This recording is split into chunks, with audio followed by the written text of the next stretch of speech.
Donald Trump, son plan fou pour Gaza. L'annonce a de quoi faire rêver. Gaza, la nouvelle Côte d'Azur du Moyen-Orient. Mais c'est la suite qui est terrible. Ce sera sans les Palestiniens. Regardez ces images derrière moi. C'est Gaza aujourd'hui, 16 mois de combat, 47 000 morts d'après l'ONU, 60% des bâtiments endommagés ou détruits et encore 2 100 000 Palestiniens qui tentent d'y vivre ou de survivre. Et maintenant, voici l'idée de Donald Trump. Gaza, mais en faire le Singapour du Proche-Orient, le Dubaï de la Méditerranée, mais sans aucun Palestinien dans l'enclave. Où partirait-il? En Égypte, en Jordanie? Il ne sait pas encore. Mais ce n'est pas tout. C'est même tous les Palestiniens que Donald Trump voudrait peut-être chasser. Le président américain réfléchit à donner aussi la Cisjordanie, territoire palestinien, à Israël. Est-ce la fin du cessez-le-feu? Vient-il de faire voler en éclats un plan de paix possible? Nous serons en direct de Tel Aviv, où c'est pour certains la sidération. Et puis nous recevons sur ce plateau Ala Abou Assira, ambassadrice de Palestine en France. Le président américain n'en finit donc plus de choquer. Il était minuit quand il a évoqué son projet fou pour Gaza.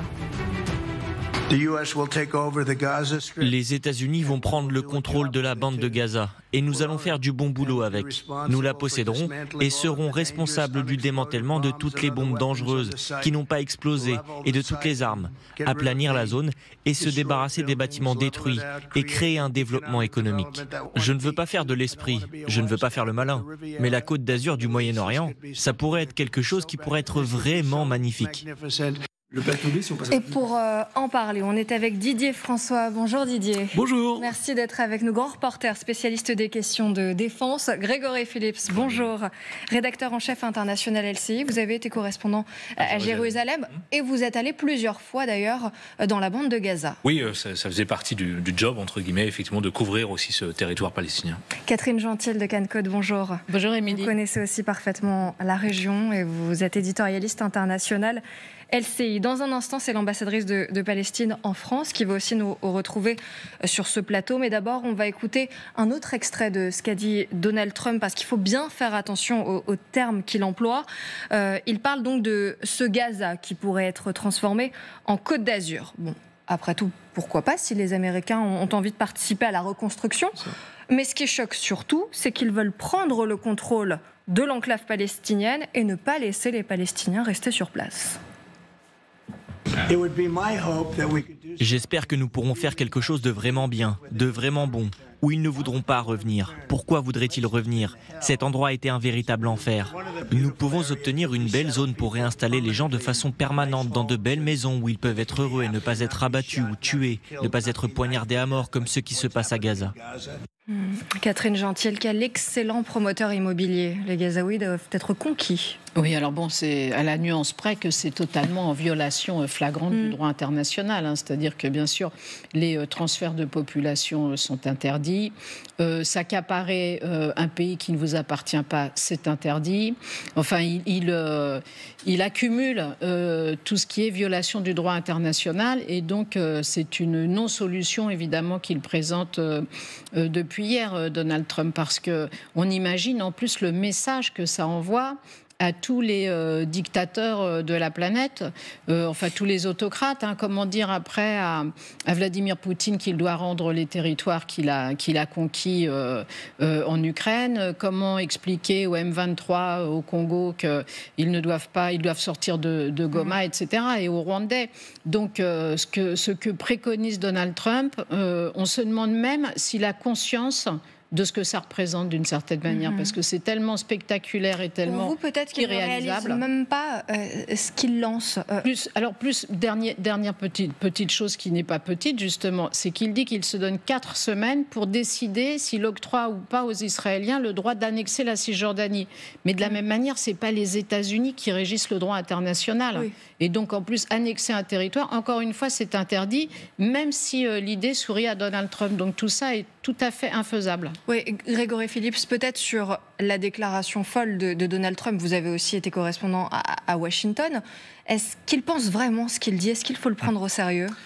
Écoutez, en tout cas, c'est pas une déclaration à la volée. Vous savez, parfois dans le bureau ovale, le président américain répond à des questions qu'il prend comme ça à la volée. Il a des réponses parfois improvisées et surprenantes. Là, c'était quand même pendant une conférence de presse. Là, c'est une conférence de presse. C'est un discours qu'il lit avec, à ses côtés, Benyamin Netanyahou. Donc c'est quelque chose qui a été préparé, rédigé et lu par le 47e président des États-Unis. Alors, est-ce qu'il pense vraiment ça? Est-ce qu'il pense que c'est possible? Soit sa proposition est, de son point de vue, sérieuse. C'est-à-dire qu'il y croit. Il va dégager 2,2 millions de personnes, on ne sait où, vers l'Égypte, la Jordanie, qui évidemment ne sont pas d'accord pour accueillir un tel flux de réfugiés. Donc, option A, il y croit. Il y croit à ce plan de Côte d'Azur gazaoui. Option B, il est comme nous, il a quand même un peu un principe de réalité. Il sait bien que ça n'est pas possible, mais en revanche, il met une grenade dégoupillée sur la table. Et ça rebat les cartes. Ça peut être aussi. Pourquoi est-ce qu'il lance ça? Pour que tout le monde se repositionne sur l'avenir de cette région. Ça peut changer les relations avec l'Arabie Saoudite. Ça envoie aussi un message de dire ce ne seront pas, en tout cas, les Palestiniens et certainement pas le Hamas qui vont diriger ce territoire. Donc le scénario possible aussi, c'est je balance une bombe dans une région malheureusement extrêmement inflammable et on voit comment la poussière retombe. Didier François, quand Donald Trump dit les États-Unis vont prendre le contrôle de la bande de Gaza et puis on va aussi peut-être donner la Cisjordanie à Israël, on est bien d'accord que les Américains n'ont pas le droit de faire ça? Oui, alors je ne pense pas que le droit international soit particulièrement la préoccupation principale de Donald Trump. Jusqu'à présent, tout l'ensemble. Non, pour que ce soit bien clair dans la tête des téléspectateurs, on n'a pas le droit de faire ça. Oui, alors il va falloir quand même s'habituer à une chose, c'est qu'on est sorti des 70 ans depuis la fin de la Deuxième Guerre mondiale où le droit international régnait et régissait les relations internationales. Je m'excuse, vous savez que vous connaissez... C'est l'ancien monde. Voilà, c'est mon petit tropisme. Je pense que cette parenthèse, qui était une parenthèse exceptionnelle dans l'histoire de l'humanité et même de l'Europe de l'Ouest, parce qu'on a été en Europe de l'Ouest en paix pendant plus de 70 ans, mais c'est exceptionnel. On revient à des modes de relations beaucoup plus normales, entre guillemets, même si elles sont moins agréables, entre les États, qui sont les rapports de force. Et ça, il faut bien se mettre ça en tête. Et Donald Trump en est l'expression brutale, comme Poutine l'a été en Ukraine, et comme Xi Jinping peut l'être sur ses revendications sur Taïwan. Il faut que les Européens comprennent qu'on a sorti d'un cycle qui est le cycle où justement on enlevait nos usines pour les mettre au fin fond du monde parce que c'était pas grave, comme on n'avait pas d'ennemis, même nos armements on pouvait les faire construire à l'étranger, en fait c'est pas grave, on faisait venir les munitions sur des petits bateaux, tout ça se passait très bien. C'est terminé. C'est-à-dire, si on n'a pas compris ça, on va avoir de très mauvaises surprises et des réveils difficiles. Et donc, voilà. Après, est-ce que... donc, Trump, je pense que de ce point de vue-là, le président Trump se fout complètement de la question du droit international. On l'a vu sur la question du Panama, on l'a vu sur la question du Groenland. Enfin, c'est pas son sujet. Son sujet, c'est le rapport de force. Et donc, il veut bien montrer qu'aujourd'hui, dans sa compétition internationale avec la Chine et avec les autres, il est le plus fort. Donc il a des effets de sidération. Mais c'est très risqué d'aller jouer à ce jeu-là, notamment dans cette partie du monde aussi qui est hautement inflammable. C'est ce que disait Grégory Phillips aussi. Quelles peuvent être les conséquences finalement? Ça peut être gravissime, Catherine Gentil. Alors qu'il dit ce sera pour apporter une stabilité à tout le Moyen-Orient. Oui, alors là, je ne suis pas sûre qu'ils s'y prennent de la meilleure manière possible. Alors la catastrophe, déjà, ce serait évidemment pour les Palestiniens si on les oblige à partir, même si en effet, quand on voit l'état dans lequel est Gaza, on se dit qu'ils ne perdraient pas grand-chose, sauf que c'est quand même leur terre, donc ils n'ont pas, pour la grande majorité, je pense qu'ils n'ont pas envie de partir. Mais après, pour tout le reste de la région, justement, Donald Trump, qui durant son premier mandat avait voulu faire les accords d'Abraham, c'est-à-dire des accords de paix entre Israël et les autres pays arabes, notamment l'Arabie Saoudite, les Saoudiens tout de suite ont dit qu'ils ne signeraient rien du tout tant qu'il n'y aurait pas un État palestinien.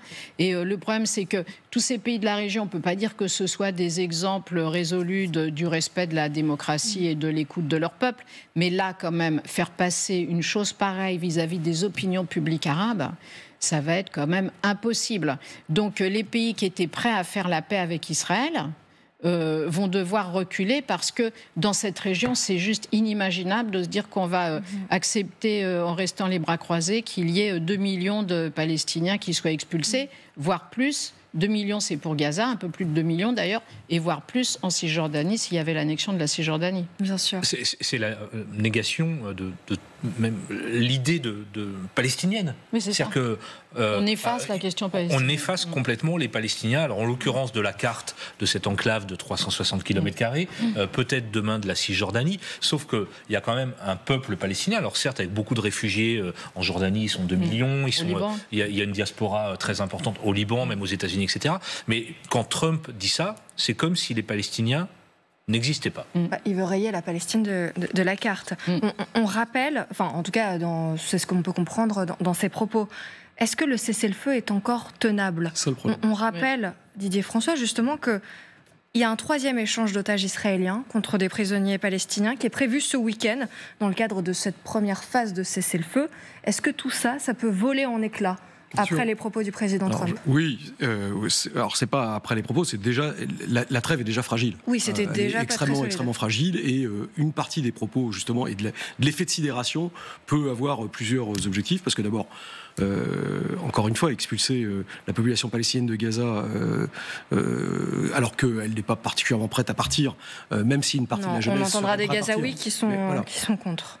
Alors après, il y en a sûrement qui partiraient, mais enfin, il n'y a pas 2 millions de personnes qui vont partir. Enfin, l'histoire de la Palestine, c'est quand même aussi l'histoire de la résistance à la Nakba, donc la fameuse catastrophe qui étaient les réfugiés de 48, et je peux vous dire que ça marque très lourdement les prises de décision, ce qui explique... voilà. La deuxième chose, c'est que les pays de la région, et particulièrement les Égyptiens, n'ont pas particulièrement envie de voir débouler 1 800 000 ou 200 000 Palestiniens, en grande partie quand même, qui avaient voté pour le Hamas dans le Sinaï. Les Jordaniens veulent même plus en entendre parler, et les Libanais n'en parlons pas depuis Septembre Noir en 70 et 75. Donc en fait, il y a quand même... Voilà. Donc, mais c'est assez caractéristique d'une chose. L'idée des accords d'Abraham, qui a toujours été l'objectif majeur de Donald Trump, qui est en fait un accord entre gouvernement arabe et Israël, a toujours mis de côté les Palestiniens. Et à chaque fois qu'il y a eu des tentatives de passer au-dessus des Palestiniens par un accord arabo-israélien, parce qu'il y a 2 conflits, le conflit arabo-israélien et le conflit palestino-israélien, il y a toujours eu finalement une irruption sous une forme, souvent parfois d'ailleurs qui n'était pas prévue. Les premières intifadas, elles se sont faites là-dessus, parce que sur la base d'accords entre les États et Israël, sans prendre en compte les revendications de la population qui vivait sur les territoires de Palestine, a toujours fait que, y compris à la surprise d'ailleurs de l'autorité palestinienne pour ce qui est de la seconde intifada, il y a eu des mouvements, ou de la première d'ailleurs, après que les mouvements palestiniens ont essayé de chevaucher, mais cette réalité est une réalité qui existe. Donc je pense que c'est difficile, et que, en fait, ce que veut Trump aujourd'hui, c'est reconstituer, et c'est là qu'il va rentrer dans le dur, il essaye de sidérer l'ensemble de la communauté internationale. Il veut reconstruire les rapports de force dans la région, avec en objectif principal l'Iran. Donc il veut ramener l'Arabie Saoudite dans son giron. C'est ça son objectif, alors qu'elle avait été perdue par Biden avec l'affaire Khashoggi. Enfin, je m'excuse, c'est un peu tout ça est compliqué. Je vais essayer de faire au plus simple. Mais en fait, son objectif principal aujourd'hui, c'est d'utiliser les opérations militaires israéliennes qui ont détruit en fait les capacités de l'Iran de se protéger, parce que il utilisait le Hamas et le Hezbollah sur leurs frontières comme moyen de pression. Ils ont quand même été très très sérieusement ratatinés d'un point de vue militaire.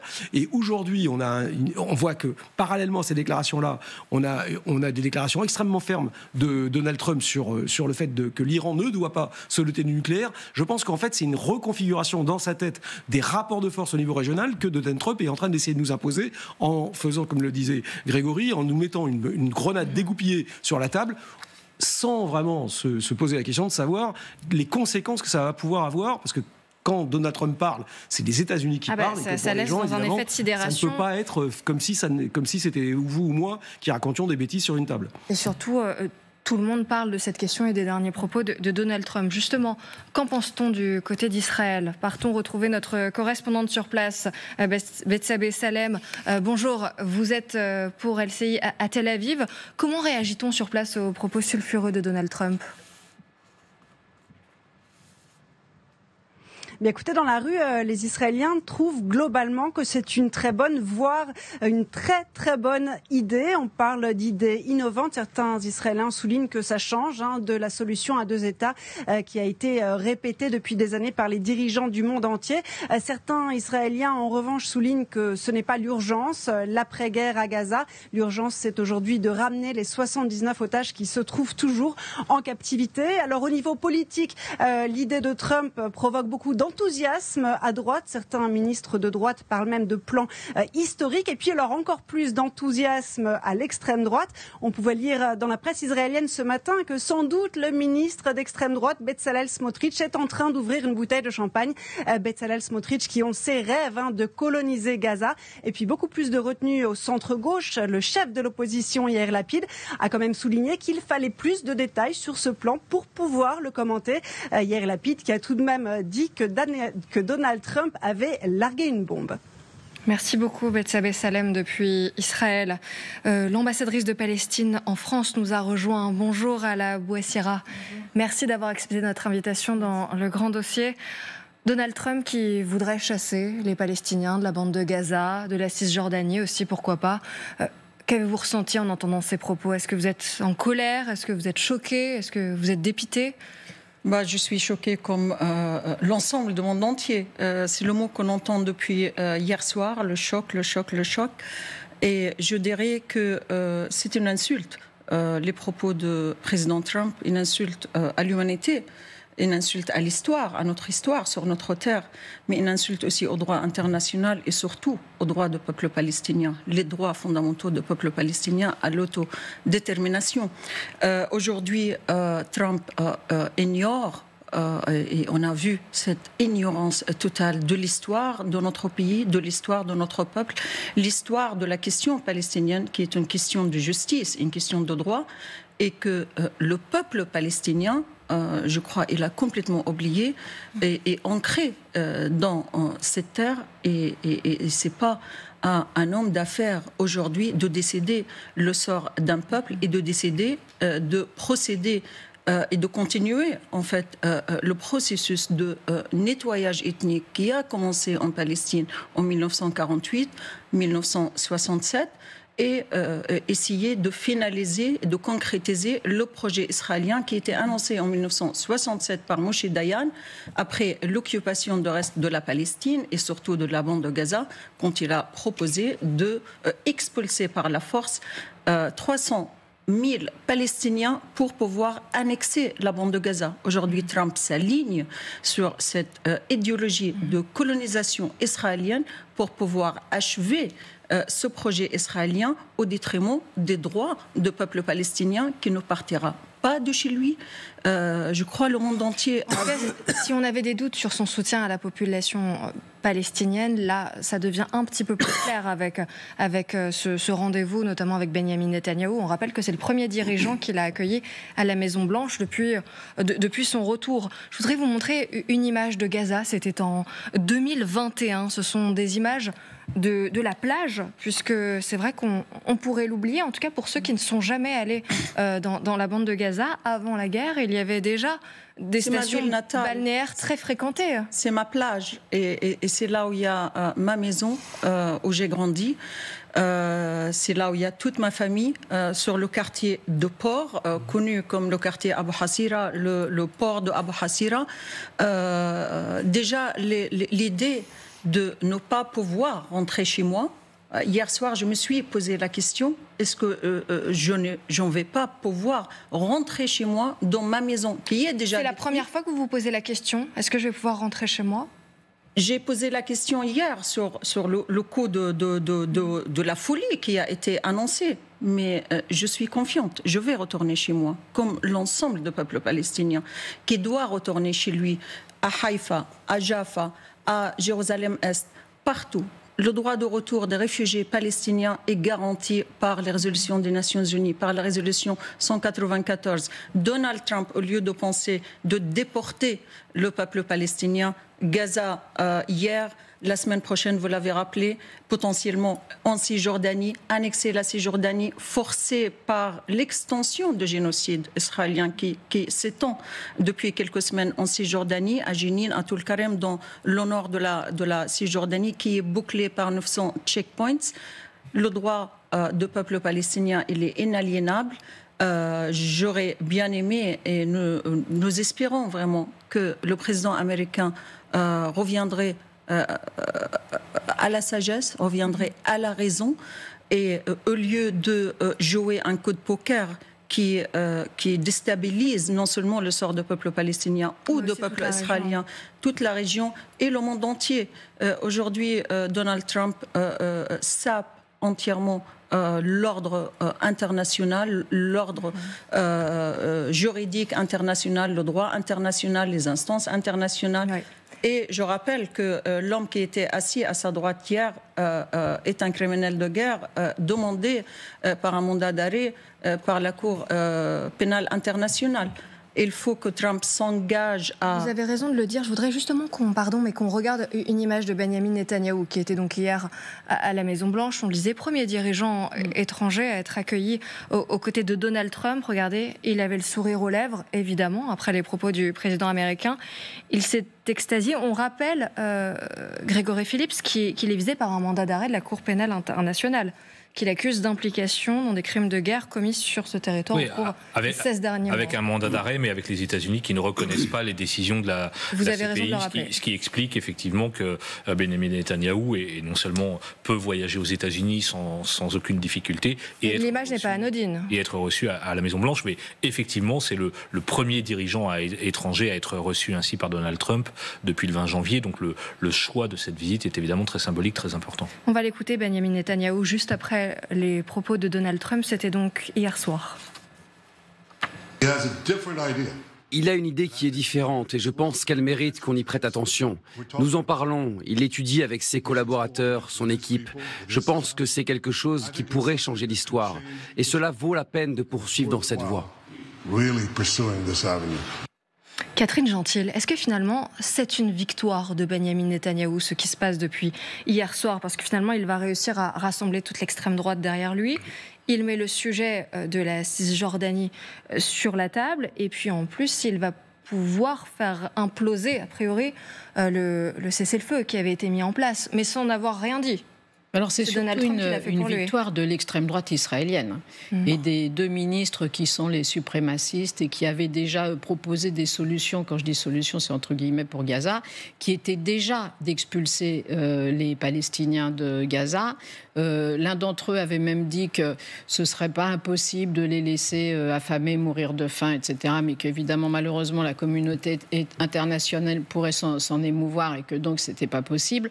Ou même de lancer une bombe atomique sur Gaza. Donc en fait, ce que vient de dire là Donald Trump en parlant de l'expulsion des 2 millions de Palestiniens de Gaza, et effectivement voir d'ici 4 semaines quelle sera sa décision sur la Cisjordanie, c'est le langage de l'extrême droite israélienne. Donc c'est au-delà d'une victoire pour Benjamin Netanyahou, c'est surtout la victoire de l'extrême droite la plus radicale qu'ait connue Israël dans son histoire. Didier François. Avec un petit problème quand même qui n'est pas simple, c'est que si le plan la trêve et le plan d'arrêt des combats allaient jusqu'au bout, la logique était un retrait de l'armée israélienne de la bande de Gaza et donc la mise en place d'une structure qui est la seule structure légalement reconnue internationalement pour diriger la bande de Gaza, c'est l'autorité palestinienne.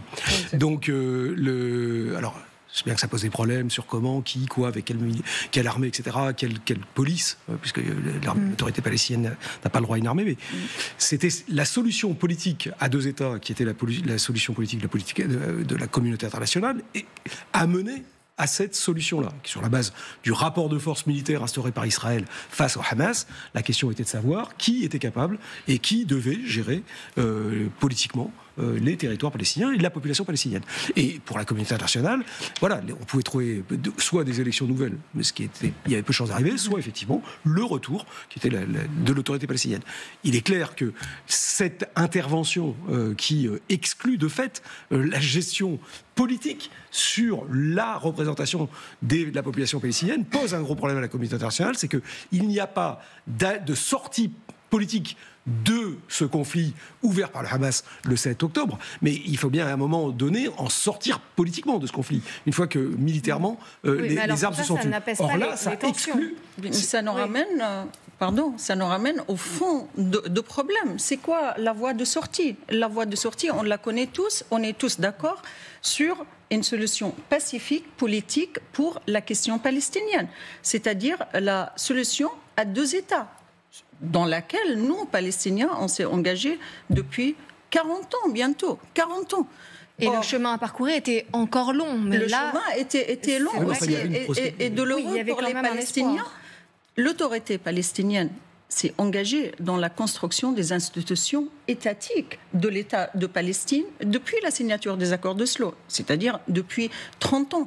Et je crois, et je peux le dire avec beaucoup de fierté, on a fait un miracle, parce que tout le monde oublie que toute cette construction qu'on a fait, on l'a fait sous occupation israélienne, sous apartheid israélien, avec la retenue de nos revenus de taxes et d'impôts. L'autorité palestinienne n'a pas été renforcée politiquement par l'absence de rendu politique, c'est-à-dire la fin de l'occupation, la fin de l'apartheid, la fin de la colonisation et aujourd'hui la fin du génocide, pour permettre à cette solution politique sur laquelle il y a un consensus international, sur laquelle l'ensemble des pays arabes sont engagés. Le préalable pour la paix, c'est la justice pour les Palestiniens.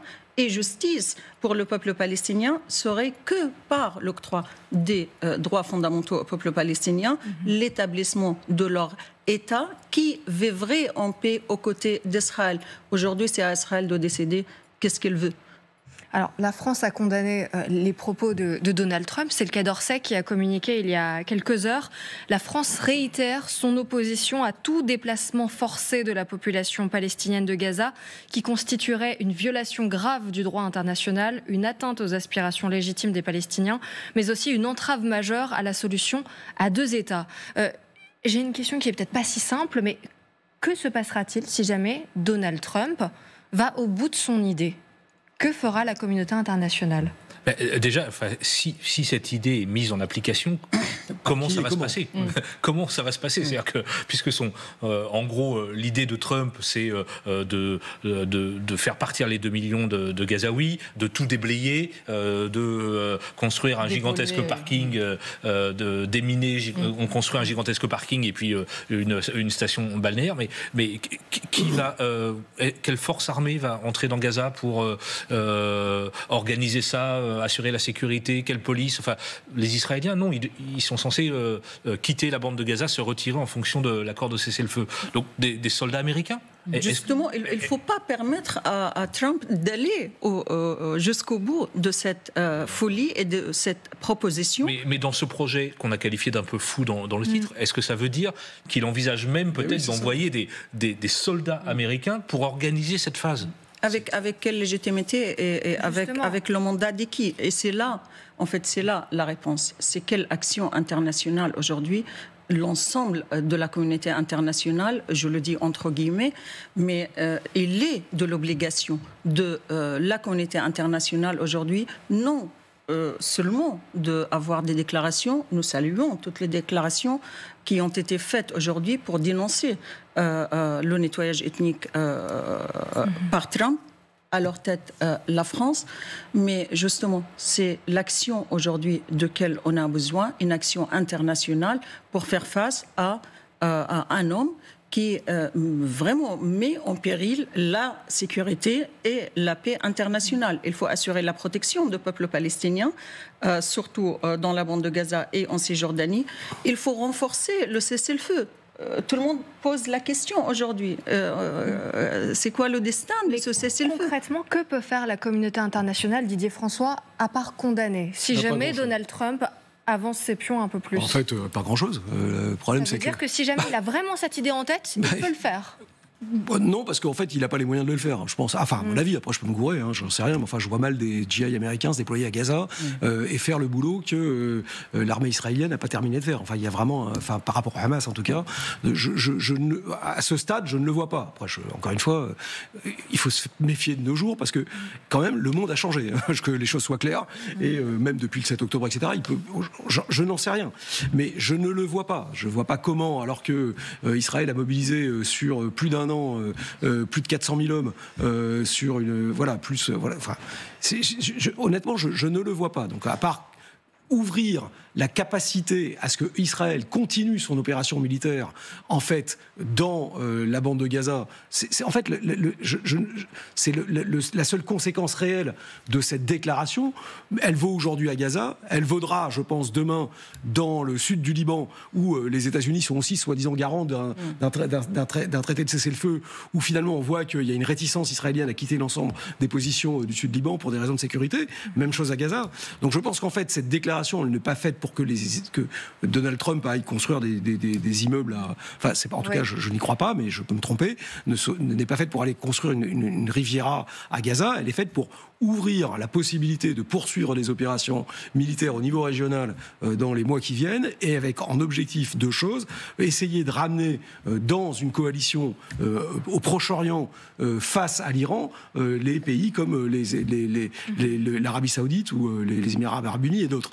Ce qui n'est pas simple, ce qui n'est pas gagné, parce que c'est parti. Encore une fois, c'est comme le problème des accords d'Abraham, ne pas prendre en compte des mouvements de population importantes et ne vouloir mettre d'accord autour d'une table que des États n'a jamais fonctionné dans la région, jusqu'à maintenant. Donc on va voir. Madame l'ambassadrice, on va écouter des témoignages de Gazaouis sur place qui expliquent leur effroi après les propos de Donald Trump. Mais d'abord, peut-être juste un dernier mot sur ce qu'on vous dit sur place, puisqu'on imagine que vous êtes en lien avec des Gazaouis sur place. Quelle a été leur réaction juste après les propos du président américain ? Mon peuple est confiant. Ils sont résilients et confiants. Et c'est leur résilience qui va compter, qui va trancher. Peu importe qui voudrait décider sur notre sort. C'est le peuple palestinien qui a le droit de décider son sort. On va reconstruire notre Gaza. Ils ont déjà commencé à recycler même, j'étais étonnée, à recycler les débris, à essayer de trouver une chambre ou fixer une maison. C'est la résilience. Et personne ne nous chassera de là-bas. Je rappelle une image qu'on a vue tous il y a une dizaine de jours, il y a une semaine. C'est le retour de plus de 1 million de Gazaouis. Dans le nord de l'Angola. Dans le nord. Parce qu'ils pouvaient aller dans l'autre sens et demander de sortir de la bande de Gaza. Mais pieds nus, affamés, épuisés, tués pendant 15 mois, ils ont choisi de retourner chez eux alors qu'ils savaient que chez eux, c'était détruit. C'est ça le choix du peuple palestinien. Et l'autorité palestinienne doit avoir la capacité de retourner à Gaza. Nos équipes sont là. La police palestinienne, 37 000 policiers palestiniens, des cadres palestiniens existent sur Gaza. Il faut les former avec l'Union européenne, avec tous les pays qui voudraient s'engager. Mais on oublie aussi quelque chose de très important. C'est le secours urgent aujourd'hui à cette population affamée, à cette population martyrisée. C'est les foyers temporaires, le temps que nous construisons nous-mêmes, l'autorité palestinienne et le peuple palestinien, avec l'aide de tout partenaire international qui voudrait participer dans cet effort. Merci beaucoup Ala Abou Assira d'avoir accepté notre invitation dans ce grand dossier. On écoute les témoignages de Gazaouis. C'était il y a seulement quelques heures après les propos de Donald Trump. Nous restons fermement sur notre terre. Celui qui veut reconstruire ne doit pas nous chasser sous prétexte de reconstruire. Comment un Palestinien qui possède la nationalité palestinienne et dont tous les ancêtres sont morts sur ce sol peut-il aller en Égypte, en Jordanie ou dans un autre pays ? Nous sortons des ruines, des destructions et d'une guerre d'usure, d'un génocide dans lequel nous ne savons pas quand la mort viendra nous prendre. Nous sommes restés, nous nous sommes accrochés et nous resterons jusqu'à notre dernier souffle. Et pour poursuivre ce grand dossier, nous sommes rejoints par Gwendoline Debono. Bonjour Gwendoline. Bonjour. Merci d'être là. On sait que vous êtes extrêmement occupée avec tous vos reportages, mais vous êtes l'une des rares journalistes, oui, contrairement à Grégory Phillips qui n'a rien à faire de sa journée. Elle travaille. Ce qui est important de dire, c'est que vous êtes l'une des rares journalistes à avoir eu accès à la bande de Gaza après le 7 octobre. Et puis vous avez aussi réalisé un documentaire grâce à des Gazaouis qui étaient sur place, qui ont pu raconter leur parcours. Merci d'être là. David Khalfa, bonjour. Bonjour. Merci d'être là également, co-directeur de l'Observatoire du Moyen-Orient à la Fondation Jean Jaurès. Alors, les rêves de reconstruction de Gaza ne manquent pas ces derniers mois. Jade Partouche, vous êtes venu nous en parler. Le Singapour du Proche-Orient, la perle du Moyen-Orient, le Dubaï de la Méditerranée. C'est vrai que ce n'est pas la première fois que certains essayent de construire un nouveau paradis sur cette enclave palestinienne. Oui, faire de Gaza une station balnéaire, ce n'est pas nouveau, c'est même une sorte de serpent de mer. Déjà, pas plus tard qu'en octobre dernier, Donald Trump comparait déjà Gaza à ça. Écoutez. Cela pourrait être le plus bel endroit avec sa météo, l'eau, tout le climat pourrait être magnifique. Cela pourrait être la plus belle chose du Moyen-Orient, le plus bel endroit du monde. Je pense que ça pourrait être encore mieux que Monaco. Alors même si sa déclaration d'hier a surpris tout le monde, elle n'est pas nouvelle. Shimon Peres, en 1995, qui est alors président israélien, évoque une idée similaire juste après les accords d'Oslo. Sa phrase exacte, c'est celle-ci: nous mettons actuellement en œuvre un programme de restauration, 20 millions de dollars à l'époque. Nous sommes déterminés à faire de Gaza une entité aussi prospère que Singapour. C'est à Singapour qu'il la compare à l'époque.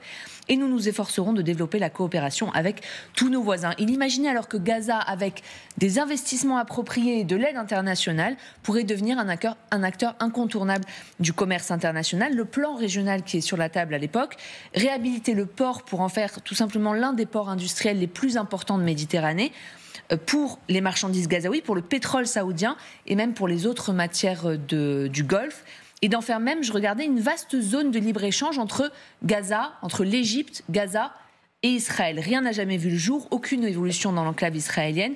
Mais l'idée d'en faire un hub commercial reste. 10 ans plus tard, c'est au tour du New York Times d'imaginer un futur glorieux à Gaza. Thomas Friedman, éditorialiste, prédit à Gaza un destin de Dubaï sur la Méditerranée. Sa phrase exacte: l'ambition à très long terme serait de faire de Gaza une version méditerranéenne de Dubaï, offrant une preuve de concept qui, dans 10 ou 15 ans, permettrait de voir émerger un État palestinien sur le modèle des Émirats arabes unis tournés vers l'avenir. Mais alors, les autorités israéliennes elles-mêmes véhiculent l'idée que Gaza pourrait ressembler à un endroit paradisiaque. Oui, il y a presque un an, jour pour jour, ce clip, vous allez le voir, était diffusé sur une plateforme américaine, la plateforme Hulu. Je vous ai sorti un extrait, écoutez.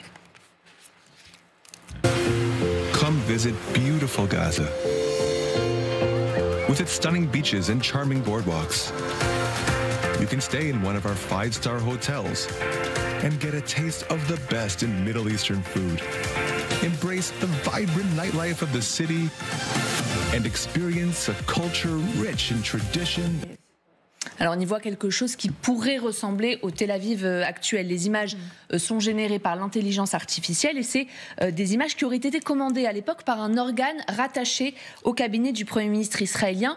Plus ou moins à la même période, ce même cabinet ministériel mettait sur la table le plan Gaza 2035. De la crise à la prospérité, la vision de Netanyahou pour Gaza en 2035, c'est l'intitulé de cet article. Cette image qui est issue en fait du document justement Gaza 2035. Le plan prévoit un programme en 3 étapes pour rendre à Gaza son autonomie et la réintégrer dans l'économie régionale. Les 3 étapes, c'est une aide humanitaire sur 12 mois, une reconstruction sur 15 à 10 ans et 3e étape, définir une autorité apte à gouverner. Israël dans un premier temps, un gouvernement palestinien dans un second temps. L'idée finale serait en fait que les Palestiniens gèrent pleinement Gaza et adhèrent aux accords d'Abraham et donc se débarrasser totalement du Hamas. Merci beaucoup, Jade. On voit en tout cas que l'idée n'est pas tout à fait nouvelle, mais est-ce que ce serait possible? Il y a un petit truc nouveau quand même. Oui, il y a eu 37 000 morts et qu'il n'y a plus rien. Et que là, l'idée générale qui est présentée, alors ça c'était déjà un petit peu... Enfin, on fait le coup à chaque fois. Donc, je parlais plutôt de la reconstruction de Gaza en soi. Oui, mais sauf qu'il n'y aura pas de reconstruction s'il n'y a pas de stabilité politique. Enfin, si ça n'existe pas. Enfin, c'est encore une vue de l'esprit. Et justement, ce qui est un peu problématique aujourd'hui, c'est qu'alors qu'on devrait se poser les questions de sortie de la situation de crise, on est dans une logique d'effacement de la réalité, d'oubli du fait qu'il y a une guerre parce qu'il y a une lutte qui est entre les impératifs de sécurité israéliens, et qui sont... j'ai toujours pensé qu'il y avait zéro sujet là-dessus et que le 7 octobre devait être traité comme une véritable faille de sécurité, que les Israéliens n'avaient pas le choix que de faire la guerre et de détruire les capacités militaires du Hamas. Mais de là à dire qu'aujourd'hui, tout ça n'existe plus et qu'il va suffire de fabriquer des ports, etc., pour régler une guerre de cette nature, n'a aucun sens. C'est croire que les peuples vivent uniquement de leurs intérêts économiques, en oubliant ce qu'est l'identité, ce qu'est leur projection dans une vision historique, etc. Enfin, c'est ça, moi, qui me gêne et que je trouve indécent dans ce type de clip, c'est de vouloir faire croire que la volonté des gens, mais ce serait la même chose en Europe, ce sera la même chose en Ukraine, on n'échange pas les endroits sans histoire, sans culture, sans religion, on ne réglera pas ce problème sans ça. Donc essayer de faire croire qu'il y aura une solution hors poser les véritables questions que sont, le droit d'Israël à exister en sécurité face à des risques de menaces islamistes, et de l'autre côté, qu'est-ce qui va gérer un État palestinien de manière autonome, c'est une illusion. David Khalfa, ça ressemble à tout sauf à une solution sur le long terme, en tout cas, tout ce qui est décrit par Donald Trump. De deux choses l'une, en fait. Soit Trump est sincère et croit réellement que ce projet, il peut le mener à terme, et dans ce cas, je pense qu'il est quand même percuté par à la fois la folie des grandeurs et un manque cruel de sens des réalités. Soit, et moi c'est plutôt mon hypothèse, je pense qu'il faut relire The Art of the Deal, donc son fameux livre de 87, dans lequel il explique très bien que pour négocier, il ne faut pas oublier que c'est un homme d'affaires, et que de fait il se comporte un peu comme le promoteur immobilier de la cause palestinienne. Il faut d'abord être sur une position maximaliste. Si je veux obtenir 100, si je veux obtenir 50, j'ai intérêt à proposer 100. Donc une proposition complètement outrancière qui vise à sidérer, à choquer, pour ensuite ramasser la mise, pour retrouver ses interlocuteurs au milieu sur un moyen terme, pour les forcer à proposer une alternative crédible. Et c'est à mon avis précisément ce qu'il essaye de faire. Et d'ailleurs, j'en veux pour preuve, on est en train d'en discuter depuis hier, on continuera à en discuter dans les prochains jours, voire pendant les prochaines semaines. Moi, je crois que son objectif, avant tout, c'est de forcer les pays arabes, notamment la Jordanie, notamment l'Égypte, mais aussi les pays du Golfe, l'Arabie Saoudite, les Émirats Arabes Unis, à jouer un rôle majeur dans l'après-guerre, dans la reconstruction de la bande de Gaza. Tout en créant une onde de choc. Exactement. Et pour ça, il a besoin de créer cette onde de choc. D'ailleurs, je parlerai plutôt de grenades à fragmentation. Tomber dans le piège, parce que là, on tombe dans le piège directement. C'est à peu près tout ce qu'on est en train de faire, mais c'est assez légitime. On est un peu obligé d'en parler tellement c'est vu les déclarations. Je voudrais qu'on rappelle quelques chiffres clés sur la bande de Gaza. Aujourd'hui, il y a encore 2 100 000 habitants sur place. 60% des bâtiments ont été endommagés ou détruits. Le coût de la reconstruction, il est estimé à quasiment 40 milliards de dollars. Gwendoline de Bono, vous êtes allée sur place dans cette bande de Gaza après le 7 octobre. Et en octobre dernier, après quasiment un an de guerre, et alors que le gouvernement israélien avait fermé ses frontières à la presse étrangère, vous avez réalisé un documentaire poignant, Au cœur de Gaza, la vie malgré tout. Et vous racontez ce qu'il se passe sur place grâce à 3 témoins, trois destins au cœur de l'enclave. Qu'espèrent les habitants pour vous? Ils espèrent avant tout pouvoir retourner chez eux. C'est bien ce qu'on vous dit sur place? Oui, évidemment que c'est l'espoir de retrouver sa maison. Mais on a refait un documentaire là sur la bande de Gaza après le cessez-le-feu, où les gens sont retournés chez eux et ils le savaient que c'était détruit. Mais il y a eu une sidération aussi de voir ce qu'ils retrouvaient. Faut imaginer que ceux qui sont rentrés dans le nord de la bande de Gaza, Beit Hanoun, une partie de la ville de Gaza, Jabalia, il n'y a plus rien. Pour le coup, on a vu des images de villes bombardées. À ce niveau-là, c'est quand même assez rare. Donc il y a aussi une vraie question tout à fait logistique aussi pour les gens. Comment on fait pour la place? Comment on fait pour l'eau? Comment on fait? Donc en fait, c'est vrai que c'est bien de parler de la volonté de rentrer chez soi, c'est sûr, mais là il y a un problème logistique vraiment pour les habitants de Gaza, et là il n'y a pas de réponse. Les camions avec l'aide humanitaire rentrent un peu plus, mais ça ne suffit pas. Déblayer un peu les graves, ah oui, mais vu l'étendue des dégâts, Jabalia par exemple, c'est une ville qui a disparu. Il n'y a plus un bâtiment qui tient, il n'y a absolument rien. Donc comment on rentre chez soi dans ces conditions-là? Pour l'instant, il n'y a pas de réponse à cette question. Et cette question, il y a une réponse qui doit y être apportée dans la 3e phase du cessez-le-feu. Soyons clairs, il y a aujourd'hui très peu de chances sur le fait qu'elle arrive. Très honnêtement, quand vous discutez avec les militaires israéliens, avec une partie des cercles sécuritaires, eux-mêmes vous disent il y a assez peu de chances là en l'état que ça arrive. Et le gouvernement israélien, en tout cas la partie d'extrême droite, je pense notamment à Bezalel Smotrich, surtout parce qu'Itamar Ben-Gvir pour l'instant a quitté cette coalition, a accepté ce cessez-le-feu, un petit peu même dans sa tête, c'était pour lui une manœuvre de déception. Ok, on accepte la première partie, il y a des otages qui vont rentrer, mais ce qui est signé là par Israël, c'est-à-dire le retrait complet de Netzarim, voire après du corridor de Philadelphie, voire le retrait israélien, c'est une ligne rouge absolue. Ils savent très bien que ça ne va pas arriver. Donc en fait, la réponse qu'on pourrait être apportée aux Palestiniens, qui est prévue dans les phases qui doivent venir du cessez-le-feu, il y a peu de chances qu'elle arrive pour l'instant. Est-ce que ça peut embraser toute la région, pour vous, ces derniers propos de Donald Trump? En tout cas, toute la région. Vous sentez qu'il y a une telle tension sur place? Je viens de voir la réaction du Qatar, qui est assez surprenante, qui dit qu'il est trop tôt pour parler de déplacement de population. Il est trop tôt. Il dit juste, il est trop tôt. Ce qui est assez surprenant, venant du Qatar, et la réaction est très très très mesurée vu ce qu'a proposé Donald Trump avec une occupation américaine de Gaza. C'est ça qui est nouveau dans ce qu'il propose. C'est pas le déplacement de population, il l'a déjà dit au moins 3 fois. Donc après, ce qui va se passer là, c'est que la région va plus discuter que ce qu'elle faisait avant, peut-être plus essayer de réfléchir à trouver des solutions. C'est des choses qui sont en discussion avec les pays du Golfe, notamment aujourd'hui. Vous pensez que ça peut permettre des discussions justement et d'avancer, que ça peut provoquer un C'est ce que veut Donald Trump, et c'est ce qui va se passer.